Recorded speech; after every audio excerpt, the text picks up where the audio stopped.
Salam salam la famille Outsider, on se retrouve encore une fois pour une nouvelle vidéo et aujourd'hui je dis bien pour venir parler de qui? Du Barça. Et oui, du Barça. Ah, ça fait longtemps que j'avais pas parlé de mes amis catalans, mes amis Coolers, une association de bandits, une association je dis bien amenée par Alemany qui devait partir à Aston Villa. Finalement il est resté. Alemany c'est Keda, donc on s'est dit que Alemany s'il a décidé de rester c'est définitivement pour ne pas flopper. Mais d'un autre côté aussi s'il a décidé de rester ou s'il a été amené je dis bien à rester, c'est parce qu'il y a beaucoup de problèmes à régler. Le problème il est simple, c'est que le Barça c'est incroyable.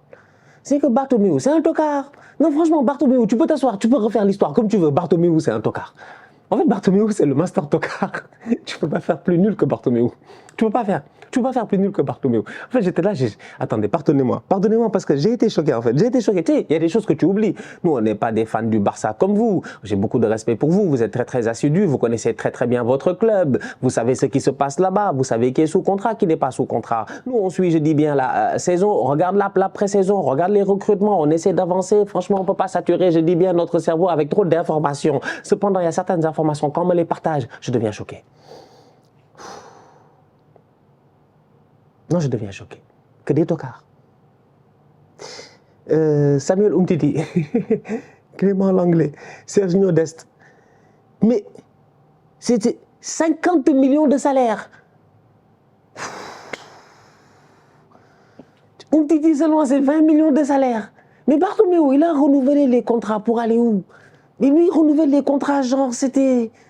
Mais Bartomeu, c'est parce que c'est pas son argent. Moi, je comprends pas. Franchement, je veux comprendre. Je veux comprendre. En fait, on a même passé le temps de comprendre. Parce que c'était des conneries et des bêtises de la part de Bartomeu. Ils sont encore pris là avec des boys qui sont sous contrat, des boys qui ont des gros salaires, des boys, les contrats ont été renouvelés. Clément Langlais, peut-être que les Tottenham vont aller le chercher. Je ne sais même pas c'est quoi le statut là-bas. Mais c'est pour dire, Serginho Dest, il est parti en Italie. Ça n'a pas été concluant.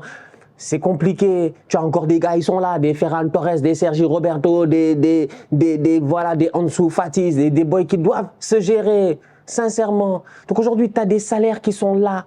Tu as des salaires qui sont là, tu dois décrasser. Tu as des salaires, tu dois essayer de te débarrasser d'eux. Au niveau du Barça, la vérité, elle est là. C'est qu'aujourd'hui, on nous dit au niveau du Barça que la dette n'a pas changé. La dette n'a pas changé. Je ne sais pas exactement combien, 1,3 milliard de dollars, d'euros. La dette n'a pas changé entre Bartomeu et maintenant. Mais c'est normal. Ils te disent c'est normal. Pourquoi? Parce que l'équipe doit rester compétitive.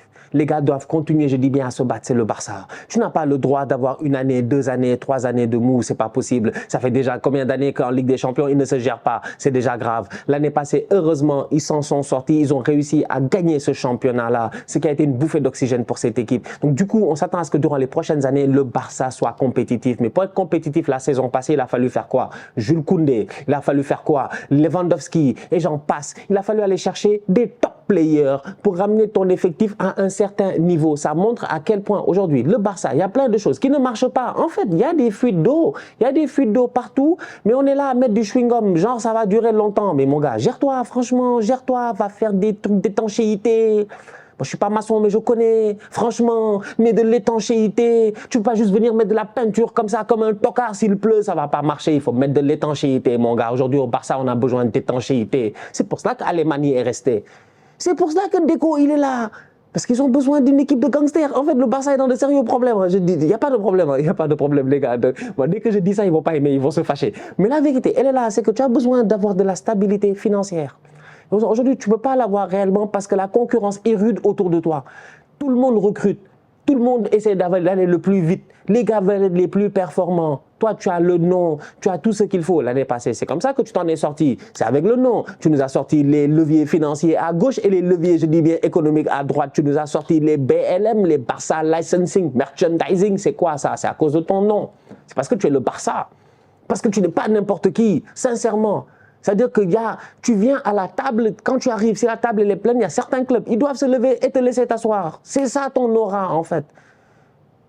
C'est pas suffisant. C'est pas suffisant. Parce que Bartomeu a foutu le bordel. C'est des années de bordel. d'une gérance présidentielle bordélique de la part de Bartomeu. T'en arrives là aujourd'hui où les gars sont obligés, comme je dis, d'essayer de colmater, ils essaient de régler le problème, alors que non, ce qu'il faut, c'est tout recommencer. Mais tu n'as pas le temps de recommencer parce que le Real, ils sont là et dès l'année prochaine, ils vont revenir compétitifs. Vous avez vu, déjà Arda Güler, tu es là sur certains boys, des boys, voilà, bon, écoute, les boys là aujourd'hui, c'est difficile, c'est pas des choix forcément, je ne sais pas si c'est des choix de cœur, en tout cas, je suis pas là pour juger, mais tu n'as pas les moyens de compétir. Le Barça ne peut compétir avec personne sur aucun joueur. En fait, on est gentil avec vous. On est sympa. On est sympa. Le Barça peut compétir sur quel joueur? Sur quel joueur? Tu veux Brozovic, les Saoudiens viennent, ils vont mettre 20 millions même, tu vas commencer à reculer. Tu veux Carrasco, les gars vont te demander 15 millions, tu vas te dire, ah, attends, je vais réfléchir. Gundogan, tu l'as signé, il n'y a pas de problème. Excellente recrue, c'est bien. Très content, j'ai eu l'occasion d'en parler. Pour moi, ça fait énormément de sens. Il va leur amener beaucoup, il va apporter une certaine jeunesse. Gundogan a envie d'un nouveau challenge et je suis sûr et certain qu'aujourd'hui, il connaît bien son corps. Il va continuer à performer au haut niveau. D'accord, 9 millions, il n'y a pas de problème. Un des plus hauts salaires du club, si je ne me trompe pas, après ou avant impôt, je ne sais pas. Mais bref, tu le payes beaucoup d'argent, ton Gundogan. Et pourtant, jusqu'à aujourd'hui, dans son contrat, il y a une clause que genre, si la Liga, par extraordinaire, il refuse ou il y a un problème, il peut se barrer et tu lui dois quand même une année de salaire. Parce qu'aujourd'hui, il n'y a pas de stabilité, tu n'es pas sûr. Tu as des boys, tu dois les inscrire, si je ne me trompe pas, des Gavi, des machins, il y a plein de boys, tu dois les inscrire. La Liga, ils vous fatiguent, il n'y a pas de problème. Vous allez vous en sortir, on est d'accord. Les dirigeants ont même mis, je dis bien, en garantie, apparemment, une certaine partie de leur fortune ou quoi. Ok, mais c'est juste pour dire que j'ai l'impression que le rythme de la musique va trop vite pour le Barça aujourd'hui. Le Barça a besoin de temps, le Barça a besoin de reculer un tout petit peu. Le Barça a besoin d'accepter en fait de devenir un club d'Europa League. Pendant 2-3 ans. En fait, des fois, c'est qu'en fait, on est dans un monde de trollage. C'est pour ça que si tu dis ça, les gars vont dire tu n'es pas sérieux. Les gars vont se fâcher. Mais la vérité, c'est ça. Parce que ça a besoin de take a step back. Take a step back. Liverpool, ils vont en Europa League. Ça va leur faire du bien. Vous allez voir, ils vont revenir déjà en championnat, ils vont nous fatiguer. Dès l'année prochaine, ils vont revenir au top. Je suis convaincu. Donne le temps à Klopp de pouvoir reconstruire une équipe européenne compétitive. Parce qu'en championnat, il sait que voilà, ça a été une année difficile. Mais normalement, son équipe est déjà compétitive pour le championnat. Mais pour l'Europe, ça a été compliqué ces derniers temps. Pourtant, ils ont fait 2 finales de Ligue des Champions. Je sais pas, take a step back. Franchement, normalement, tu devais t'en sortir cette année en Europa League. Ça a été compliqué. L'effectif encore, je sais pas. Ça va trop vite en fait pour le Barça. Pour moi, ça va trop vite. Ça va beaucoup trop vite. Donc, ils ont besoin d'être compétitifs chaque année. Donc, ils veulent avoir des bons joueurs, des top players. Mais tu es obligé de vendre Franck Kessié éventuellement, de décrasser. Il faut que les gars ils te pardonnent les années de salaire. Ou s'ils ne te pardonnent pas, tu trouves un moyen de les prêter. Mais ils ne sont pas compétitifs. Même si tu les prêtes, il n'y a personne qui va payer ce salaire-là. Donc, tu es obligé de quand même couvrir ce salaire. C'est pour ça qu'on parle de combien 50 millions de salaires dans le vide pour des tocards. Bon, il y en a un qui est champion du monde quand même, il faut le respecter. C'est Umtiti. Ah, casse la démarche, grand joueur. Mais bon, c'est difficile aujourd'hui en fait. Tu dois prévoir. Tu dois prévoir en fait. Tu dois prévoir. Gouverner, c'est prévoir. Ah franchement, au Barça, Bartomeu, ces années de gouvernance ont vraiment été très mauvaises. Aujourd'hui, ils sont obligés de vivre avec ça en fait. La masse salariale a baissé au Barça. Elle est quand même passée de 750 et quelques millions à 530 et quelques, si je ne me trompe pas. Elle a baissé. Messi est parti. Là, il y a Piqué qui est parti. Il y a Alba qui est parti. Il y a Busquets qui est parti. Il y a plein de gars qui sont partis en fait. Il n'y a pas de problème. Mais il y a encore des gars qui sont là qui te coûtent cher. Et tu es obligé de négocier un tout petit peu. Et donc, ça devient compliqué d'être compétitif sur le marché des transferts. Dès qu'on commence à parler de montants de 40, 50, 60 millions, tu peux pas. Tu peux pas t'asseoir à la table. Alors que ce n'est pas normal. Donc aujourd'hui, il y a un travail qui doit être fait. Donc on va voir ce qu'Alemany va faire. J'ai eu l'occasion de le dire ici l'année passée. Tout ce qui n'est pas légal, tout ce qui n'est pas... tout ce qui n'est pas illégal est légal pour Alemany.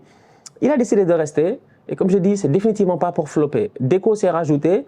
Deco a énormément de connexions. Deco connaît beaucoup d'agents, beaucoup de joueurs. Deco avait sa propre agence même. Donc, il y a raison qu'aujourd'hui, ça fasse du sens, que les deux ensemble soient capables d'aller dégoter de bons joueurs, que ce soit à l'étranger, que ce soit en Europe même. Mais bref, aller dégoter de bons deals. Parce qu'aujourd'hui, le Barça, je pense que là, c'est ça en fait. C'est aller chercher les bons deals pour tenir. Pour tenir ton Robert Lewandowski là. Même des Kimmich, tout ça. Mais c'est des options, t'entends, c'est des rumeurs peut-être. Mais c'est intéressant. Tu te dis, ouais, mais pourquoi pas Kimmich? Pourquoi pas Kimmich? Mais Kimmich, il faut le payer, quoi, en fait. Et le Bayern aussi, il faut les payer. Donc, c'est compliqué. C'est beaucoup d'argent que tu dois avancer et tu n'es pas sûr que l'année prochaine aussi, est-ce que ça sera automatiquement rentable? Et ça fait longtemps que la Masia aussi, elle ne sort pas des boys qui sont quand même pertinents. Le boy là, comment il s'appelait? Ah, j'ai oublié son nom. Il est parti en prêt à Valence, au milieu de terrain, là. Il a joué avec les Gavi, Pedri au début. Dans les commentaires, vous me direz. Je sais pas, il est parti à Valence. Le grand, là. Je sais pas, c'est des boys comme ça qu'il faut lancer au milieu de terrain. Tu as besoin de lancer de nouveaux joueurs, d'avoir des profils qui soient intéressants, des profils jeunes. Ansu Fati, normalement, il devait être là en ce moment en train de performer, de carburer. Tranquille, tu es posé, tu te dis, ah là, tu as vraiment une option offensive, tu peux oublier. Ferran, c'est la même chose. Il y a des boys, ils sont là, ils doivent performer. Donc cette saison, la balle est dans leur camp. On va voir ce que ça va donner d'ici la fin du mercato. Mais comme je dis, au Barça, il y a beaucoup de petits problèmes. Il y a beaucoup de petits problèmes, mais ça reste le Barça. Donc c'est un club qui impose le respect. Mais à l'intérieur même, il faut qu'il se gère. Il va falloir se relancer rapidement. Et comme je dis, se relancer nécessite des moyens, nécessite de l'argent. Et aujourd'hui, ils ne peuvent pas se permettre de s'aligner sur n'importe qui. Ils sont obligés de gérer intelligemment. C'est ce qu'ils essaient de faire. Donc, on va voir où est-ce que tout cela va nous mener. La famille, on se capte très bientôt pour une nouvelle vidéo. D'ici là, on continue à liker, on continue à partager. On s'abonne, on s'abonne, on s'abonne. On est ensemble, on reste en santé. C'est le plus important. Tous outsiders.